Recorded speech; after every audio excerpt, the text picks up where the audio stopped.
नमस्कार दोस्तों, स्वागत है आप सभी का हमारे YouTube चैनल आर के योजना पर। पेंशन से संबंधित एक और नया ताज़ा अपडेट लेटेस्ट न्यूज़ आप सभी पेंशन लाभार्थियों के लिए लेकर हाजिर हो चुके हैं। देखिए, यदि आप भी एक पेंशन लाभार्थी हैं और सरकार से दिव्यांग, विधवा, वृद्धावस्था, तलाकशुदा या कुष्ठ अवस्था में से किसी भी एक पेंशन योजना का सरकार से आप लाभ ले रहे हैं, यदि आपकी भी पेंशन बनी हुई है, आज की यह खबर, यह जानकारी आपके लिए ही है। जैसे कि आप नोटिफिकेशन देख रहे हैं, पेंशनर्स के लिए यह एक जरूरी और महत्वपूर्ण सूचना है। Pension new rules new policy को लागू कर दिया गया है, इंप्लीमेंट हो चुके हैं। पेंशन के 5 नियम लागू। यदि आप इन 5 नियम का पालन कर लेते हैं तो जो आपकी पेंशन है, यदि रुक रही है, वह आपके बैंक खातों में ट्रांसफर हो जाएगी। और सरकार की तरफ से पेंशन में बढ़ोतरी भी कर दी गई है। पेंशन इंक्रीज हो चुकी है। किसी राज्य में 1,250 रुपये पेंशन के मिल रहे हैं, किसी राज्य में 2,500 रुपये पेंशन के, तो किसी राज्य में सरकार 3,000 रुपये भी पेंशन लाभार्थियों को दे रही है। पेंशन में कर दी गई है बढ़ोतरी। आज की इस वीडियो में सरकार द्वारा नियमों में क्या परिवर्तन किया गया है, कौन से रूल को इम्प्लीमेंट किया गया है और किन किन राज्य में पेंशन बढ़ोतरी की गई है, ये संपूर्ण जानकारी इस वीडियो के माध्यम से आपको मिलने जा रही है। वीडियो की शुरुआत करने से पहले हमारा आपसे निवेदन है, यदि आप हमारे चैनल पर पहली बार आए हैं तो चैनल को सब्सक्राइब जरूर कर लीजिएगा। साथ ही बेल आइकन के बटन को प्रेस करना ना भूलें, ताकि जो हमारी वीडियो का नोटिफिकेशन है वह सबसे पहले आपको प्राप्त हो और आप सबसे पहले ही उसका लाभ उठा सके। चलिए वीडियो की शुरुआत कर लेते हैं। पेंशन के 5 नियम जो लागू हुए हैं उसकी जानकारी और पेंशन बढ़ोतरी के बारे में आपको अवगत करा देते हैं। देखिए, बात कर रहे हैं पेंशन योजना के बारे में, पेंशन स्कीम के बारे में। वर्ष 2025-26 के अंतर्गत इस बार कितनी पेंशन राशि लाभार्थियों को बढ़ाकर मिलने जा रही है। अब देखिए, कुछ ऐसी पेंशन स्कीम है जो सेंट्रल गवर्नमेंट की देखरेख में चल रही है और कुछ ऐसी पेंशन स्कीम है जो central government plus state government दोनों की देखरेख में चल रही है। और एक पेंशन स्कीम ऐसी भी है जो केवल स्टेट गवर्नमेंट के अंडर में ही है, यानी कि अपने राज्य के अधीन आने वाले लाभार्थियों को ही बैंक खाते में पेंशन का पैसा ट्रांसफर करते हैं। जैसे हम बात कर रहे हैं Indira Gandhi national disability pension scheme, Indira Gandhi national window pension scheme, Indira Gandhi यानी कि Indira Gandhi old age pension scheme. तो ये केंद्र सरकार की देखरेख में पेंशन योजनाएं चलाई जा रही हैं। अब इसमें कुछ अंशदान ऐसा होता है जो कि केंद्र सरकार देती है और कुछ अंशदान राज्य सरकार। मान लीजिए किसी राज्य में सरकार पेंशन के दे रही है 1,000 रुपये प्रति महीना, ठीक है, तो इसमें से जो 800 रुपये होंगे वह तो देगी स्टेट यानी कि राज्य सरकार और प्लस 200 रुपये देगी सेंट्रल गवर्नमेंट। तो इस प्रकार से दोनों राज्य का अंशदान पेंशन से होकर जो कंप्लीट होता है वह लाभार्थियों के बैंक खातों में ट्रांसफर किया जाता है।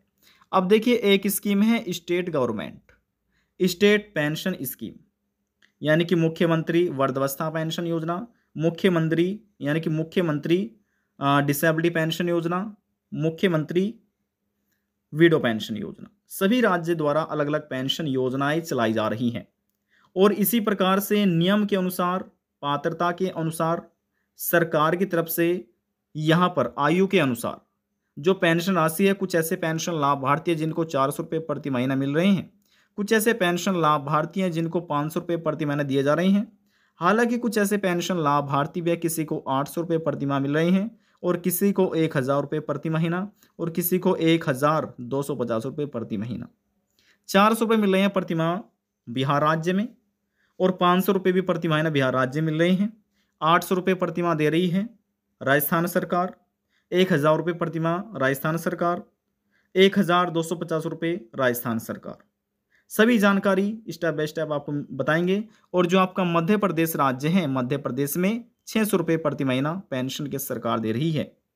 इसी प्रकार से सभी राज्य में अलग अलग पेंशन राशि को निर्धारित करके लाभार्थियों के बैंक खातों में ट्रांसफर किया जाता है। अब देखिए, बात करते हैं सरकार की तरफ से पेंशन में कुछ नए रूल इम्प्लीमेंट किए गए हैं, जिससे आप न्यू रूल न्यू पॉलिसी भी कह सकते हैं। देखिए, पहला नियम ये कहता है पेंशनर्स के आधार कार्ड की त्रुटियों को ठीक कराएं। यदि कोई पेंशन लाभार्थी ऐसे व्यक्ति हैं, सबसे पहले पेंशन के बारे में बात कर लेते हैं, यानी कि डिसेबिलिटी, विडो, दिव्यांग विधवा, वृद्धावस्था, कुष्ठ अवस्था में से यदि कोई ऐसे पेंशन लाभार्थी हैं जिसके आधार कार्ड में गलती हो रही है, हो सकता है किसी का नाम, देखिए ध्यान से समझिएगा, एग्जाम्पल के तौर पर आपको समझा रही है। मान लीजिए किसी पेंशन लाभार्थी का नाम है सरिता, ठीक है, तो सरिता की स्पेलिंग हिंदी में ये हो चुकी है और मात्रा में गलती किस प्रकार से होती है, देखिए, और ये गलती यहाँ पर हो रही है ना, मिस्टेक, मात्रा की स्पेलिंग है, तो ये भी आपको सही करा लेनी है। और यदि किसी का नाम इंग्लिश में है यहाँ पर राहुल, RAHUL, राहुल, और कोई किसी ने करा रखा है RAHEL, तो ये भी एक बड़ी मिस्टेक है। तो इस प्रकार से जो भी आपके आवेदन फार्म में गलती हो रही है, माफ कीजिएगा, पेंशन जो आपका आधार कार्ड में जो गलती हो रही है उसको आपको ठीक कराना है। किसी के डेट ऑफ बर्थ में गलतियां हैं, तो किसी के एड्रेस में, और कुछ ऐसे पेंशन लाभार्थी हैं जिसका 10 वर्ष से अधिक पुराना आधार कार्ड हो चुका है, लेकिन पेंशन धारकों ने अपना आधार कार्ड को अपडेट ही नहीं कराया है। आधार कार्ड को अपडेट कराइए। अपने आधार कार्ड में जिसका मोबाइल नंबर लिंक नहीं है, मोबाइल नंबर को लिंक कराइए। बहुत ही महत्वपूर्ण ये कार्य आपका है। जब तक ये कार्य नहीं कराएंगे तो आपके जो और कार्य हैं वे सही तरीके से पूरे नहीं होंगे, और जब तक वे कार्य पूरे नहीं होंगे तो पेंशन का जो पैसा आपके बैंक खातों में ट्रांसफर नहीं किया जाएगा। ये कार्य बहुत ही महत्वपूर्ण है, जिसका ये अधूरा है तो अपने कार्यों को इसको ठीक कराइए, अपने आधार कार्ड की गलतियों को। अब बात करते हैं दूसरे कार्य के बारे में। अब जो दूसरा है नियम, ये कहता है कि आपको पेंशन का ई-केवाईसी कराना है। अब देखिए, पेंशन का ई-केवाईसी लगभग सभी राज्य में अनिवार्य कर दिया गया है, जैसे कि आपका उत्तर प्रदेश, आपका उत्तराखंड, और आपका बिहार, आपका दिल्ली, और भी अन्य बड़े राज्य हैं जिसमें ये पेंशन का ई-केवाईसी की प्रक्रिया वर्तमान समय में भी चल रही है। तो ई-केवाईसी आप कैसे करा सकते हैं? ये आपके पास आधार कार्ड होना चाहिए आपका, प्लस आधार कार्ड से लिंक मोबाइल नंबर होना चाहिए। ये आपकी पेंशन का होगा, पेंशन ई-केवाईसी, यानी कि ऑनलाइन आधार प्रमाणीकरण होना है, पेंशन से आधार कार्ड लिंक होना है। और यदि आप उत्तर प्रदेश के हैं तो यूपी पेंशन पोर्टल पर जाकर ये कार्य आप स्वयं भी कर सकते हैं, फिर नज़दीकी सीएससी सेंटर पर जाकर भी इसको करा सकते हैं। अब देखिए, बात करते हैं तीसरे कार्य के बारे में। जो तीसरा कार्य है, बैंक अकाउंट से एनपीसीआई प्लस डीबीटी मैपिंग कराइएगा। देखिए, चाहे आप दिल्ली के निवासी हों, दिल्ली के पेंशन लाभार्थी हों, उत्तराखंड के पेंशन लाभार्थी हों, यूपी के पेंशन लाभार्थी हों, या फिर अन्य किसी राज्य के पेंशन लाभार्थी हो, ज़्यादातर सरकार अब डीबीटी बेस्ड पेमेंट कर रही है, ना कि अकाउंट बेस्ड। तो ऐसी स्थिति में आपका जो बैंक खाता है, आपके बैंक खाते से एनपीसीआई प्लस डीबीटी मैपिंग होना चाहिए। इससे यह होगा कि आपके बैंक खाते से आधार कार्ड लिंक हो जाएगा, एनपीसीआई मैपिंग हो जाएगा, और डीबीटी आपको बोलना है कि हम इस योजना का पैसा इस बैंक खाते में ले रहे हैं। यदि आप ओल्ड एज पेंशन का लाभ रहे हैं तो उनको बताइए हमारी वृद्धावस्था पेंशन का पैसा इस बैंक खाते में आना है। यदि आप विडो पेंशन का लाभ लें तो आपको बताना है कि हमारी विधवा पेंशन या तलाकशुदा पेंशन का पैसा इस बैंक खाते में आएगा। यदि आप डिसेबिलिटी पेंशन का लाभ लें तो उनको बताना है कि हमारा जो डिसेबिलिटी पेंशन योजना का पैसा है वह इस बैंक खाते में आएगा, तो हमारी डीबीटी जो स्कीम है वह हमारे बैंक खाते से आप लिंक कर दीजिएगा। तो ये कार्य आपको बैंक में जाकर कराना है, जिस बैंक में आपका बैंक खाता है, SBI में हो, पंजाब नेशनल केनरा बैंक में हो, या फिर आपका HDFC जिसमें आप बैंक खाता है, वहाँ पर जाकर ये अपने कार्य को आप पूरा करा सकते हैं। इसमें आधार कार्ड की डिटेल, आधार कार्ड से लिंक मोबाइल नंबर और बैंक की कॉपी की आवश्यकता होती है। बात करते हैं अगले कार्य के बारे में। और देखिए, कुछ राज्य ऐसे हैं जिनमें जीवन प्रमाणीकरण सत्यापित कराया जा रहा है। यदि आप बिहार राज्य के पेंशन लाभार्थी हैं तो बिहार राज्य में जीवन प्रमाणीकरण सत्यापित कराया जा रहा है, जिसका ये पूरा नहीं है, उनकी पेंशन पेंडिंग में है, तो ये कार्य आपको करा लेना है। और भी अन्य राज्य ऐसे हैं जिनमें जीवन प्रमाणीकरण सत्यापित कराना होता है। अब बात करते हैं 5वें नियम के बारे में। पेंशन एप्लीकेशन फॉर्म की त्रुटियों को अपने जिला समाज कल्याण या विकास भवन में जाकर सही करा सकते हैं। लाखों ऐसे पेंशन लाभार्थी हैं, लाखों करोड़ों, जिसमें डिसेबिलिटी, विडो, ओल्ड एज सभी पेंशन लाभार्थी शामिल है, जिसके आवेदन फॉर्म में कहीं ना कहीं किसी न किसी प्रकार की कुछ गलतियां, कुछ त्रुटियां हो रही हैं, जिसकी वजह से पेंशन का पैसा बैंक खातों में नहीं पहुंच रहा है। किसी का 6 महीने का, किसी का 3 महीने का, और किसी का 1 वर्ष से अधिक समय हो चुका है। लेकिन फिर भी पेंशन का पैसा नहीं आ रहा है। 1 वर्ष से अधिक का समय का पेंशन का पैसा रुका हुआ है। अब किस प्रकार से यहाँ पर गलतियाँ हो जाती है, देखिए। अब जैसे यहाँ पर हमने आपको कहा कि पेंशन का ई-केवाईसी भी कराना है, जिसका ये कार्य पूरा नहीं है तो उसको ये पेंशन नहीं मिलेगी। ये भी आपके पेंशन एप्लीकेशन फॉर्म में ही देखने को मिल जाता है, ई-केवाईसी का कॉलम, यानी कि आधार प्रमाणीकरण का। ये एप्लीकेशन फॉर्म में आपको मिलेगा यदि आप उत्तर प्रदेश के पेंशन लाभार्थी हैं। और इसी प्रकार से हो सकता है ऑनलाइन आवेदन करते समय आपके नाम में गलतियां हो गई हो, या आपकी जन्मतिथि में गलत भरी गई हो, या जो बैंक की डिटेल है उसमें गलत इन्फॉर्मेशन दे दी गई हो, अकाउंट नंबर में या आईएफएससी कोड में। हो सकता है इस प्रकार से कोई गलतियां हो। तो यहाँ पर ये आप गलती, यदि यूपी के पेंशन लाभार्थी है तो यूपी के पेंशन पोर्टल पर जाकर ऑनलाइन आप अपनी आईडी को लॉगिन करके चेक कर सकते हैं, या नज़दीकी सीएससी सेंटर पर जाकर ये कार्य आप करा सकते हैं।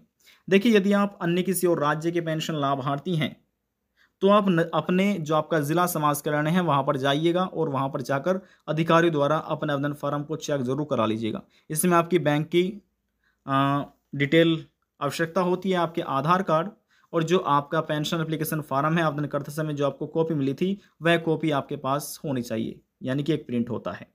तो ये डॉक्यूमेंट आपको लेकर जाने हैं और आप इसको चेक करा सकते हैं। अब जो भी गलती होगी आपके आवेदन फॉर्म में अधिकारी द्वारा आपको बता दी जाएगी, और कैसे आप ठीक करा सकते हैं तो वहाँ से ही ये आपको जानकारी अपडेट कर दी जाएगी।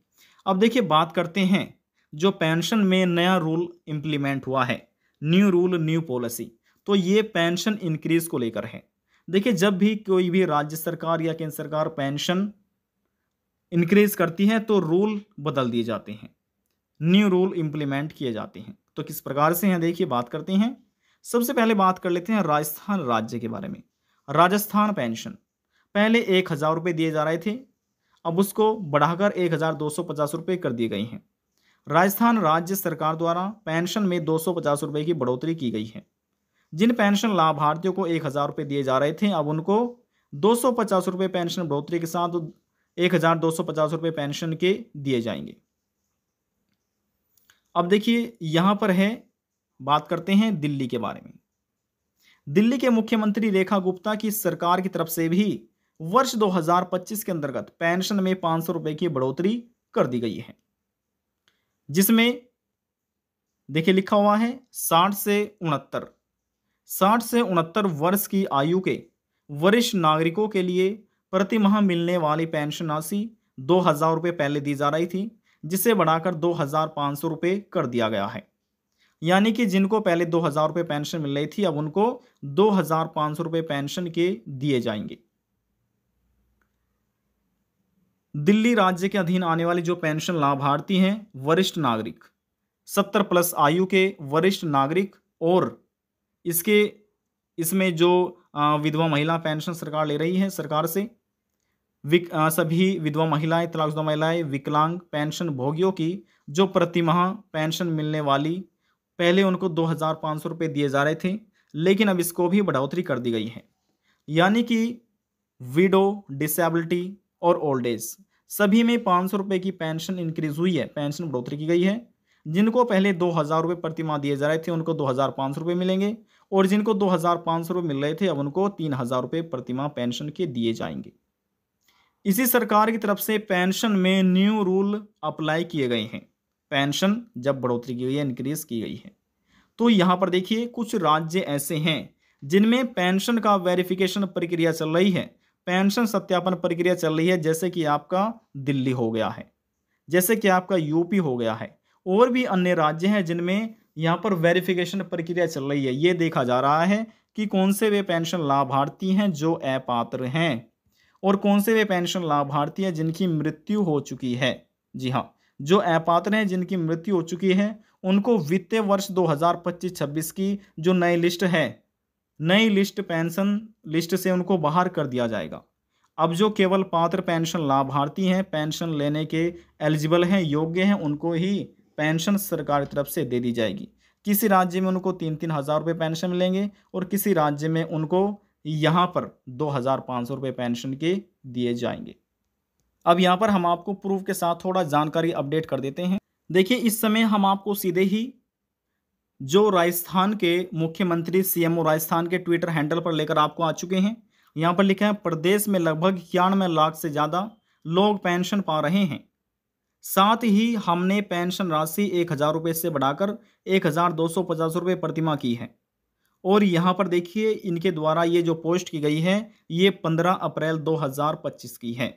इस तारीख में इनके द्वारा ये पोस्ट की गई थी। इसमें लिखा है राज्य सरकार बाबा साहेब के विचारों और आदर्शों से प्रेरणा लेकर समाज को सशक्त बनाने की दिशा में निरंतर कार्य कर रही है। हमारी सरकार ने सामाजिक सुरक्षा पेंशन योजना के तहत 1.25 साल के कार्यकाल में लगभग 7.25 लाख से अधिक नए लाभार्थियों को जोड़ा है। मुख्यमंत्री श्री भजन लाल शर्मा राजस्थान इंटरनेशनल सेंटर में डॉक्टर भीमराव अंबेडकर जयंती समारोह 14 अप्रैल 2025। तो इस तारीख में यहाँ पर इनके द्वारा ये पोस्ट निकाली गई थी। तो देखिए ये जानकारी तो थी राजस्थान राज्य के अधीन आने वाले पेंशन लाभार्थियों के लिए। अब बात करते हैं अगले राज्य के बारे में। देखिए अब जो देख रहे हैं यह एक रेखा गुप्ता का ट्विटर हैंडल है जो कि दिल्ली के मुख्यमंत्री हैं। इनके द्वारा 27 मार्च को ट्वीट किया गया था जिसमें लिखा है दिल्ली के वरिष्ठ नागरिकों को आर्थिक सुरक्षा और सम्मान देने की प्रतिबद्धता को यानी कि साकार किया। 60 से 69 वर्ष की आयु के नागरिकों को 2,500 रुपये पेंशन के व 70 प्लस आयु के वरिष्ठ नागरिक को 3,000 रुपये प्रतिमाह पेंशन देने का निर्णय लिया गया है ताकि वे आत्मनिर्भर और यानी कि सम्मानजनक अपना जीवन व्यतीत कर सके, जी सके। अब देखिए जो कहा वह किया। अब यहाँ पर सरकार ने दिल्ली में सरकार बनने से पहले एक मैनिफेस्टो जारी किया गया था जिनके यहाँ पर उनका संकल्प लिया था कि जैसे हमारी सरकार बनती है हम पेंशन में बढ़ोतरी करेंगे। तो देखिए लिखा है जो कहा वही किया। यहाँ पर देखिए बुजुर्गों की पेंशन बढ़ाने का इन्होंने संकल्प लिया था। अब इसमें ये अपडेट किया गया है, देखिए बताया गया है 70 यानी कि 60 से 70 वर्ष की आयु के नागरिकों के लिए पेंशन 2,000 रुपये से बढ़ाकर 2,500 रुपये करेंगे। अब इसमें लिखा है पेंशन के लिए यानी कि बजट आवंटित 60 से 69 वर्ष की आयु के वरिष्ठ नागरिकों के लिए मासिक सहायता पेंशन बढ़ाकर 2,500 रुपये सुनिश्चित की गई है। इसी प्रकार से 70 प्लस आयु के वरिष्ठ नागरिकों और विधवाओं, दिव्यांगों और निराश्रित महिलाओं के लिए पेंशन को 250 रुपये से बढ़ाकर 3,000 रुपये करेंगे। अब इसमें लिखा है 70 प्लस आयु के लोगों, साथ ही विधवाओं, विकलांग व्यक्तियों और निराश्रित महिलाओं को 3,000 रुपये प्रतिमाह मिलेंगे। तो सरकार की तरफ से 500 रुपये में पेंशन बढ़ोतरी कर दी गई है। सरकार यानी कि दिल्ली सरकार का जो संकल्प था उन्होंने अपने संकल्प को पूरा किया और पेंशन में बढ़ोतरी कर दी गई है। आज की जानकारी में बस इतना ही। यदि आपको हमारी दी जानकारी पसंद आई तो वीडियो को ज़रूर लाइक कर दीजिएगा। आपके एक लाइक से हमें बहुत ज़्यादा मोटिवेशन मिलता है। साथ ही लास्ट में निवेदन यही करेंगे, चैनल को सब्सक्राइब और साथ ही बेल आइकन के बटन को प्रेस करना ना भूलें। अब हम आपसे मिलते हैं नेक्स्ट वीडियो में एक और नई जानकारी के साथ। तब तक के लिए जय हिंद, जय भारत।